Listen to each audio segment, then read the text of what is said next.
జయతు గురుదేవదత్త.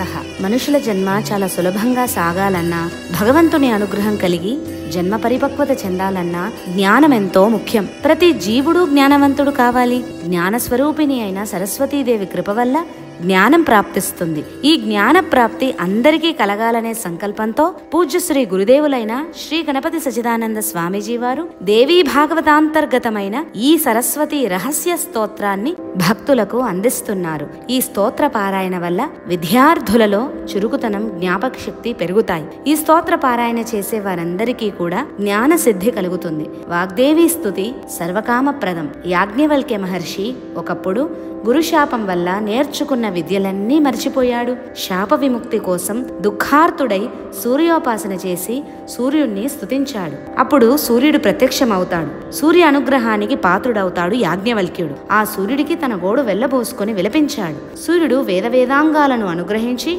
వాగ్దేవీ మాతను స్తుతించమని ఉపాయం తెలిపాడు. ఆ సరస్వతీ మాత అనుగ్రహంతో పూర్వ స్మృతి కలుగుతుంది అని సలహా ఇచ్చాడు. దుఃఖార్తుడైన యాజ్ఞవల్క్యుడు సంతోషపడి నదిలో స్నానం చేసి శుచి అయి భక్తితో వాగ్దేవీ మాతనిలా స్తుతించాడు. అదే సరస్వతీ స్తవం.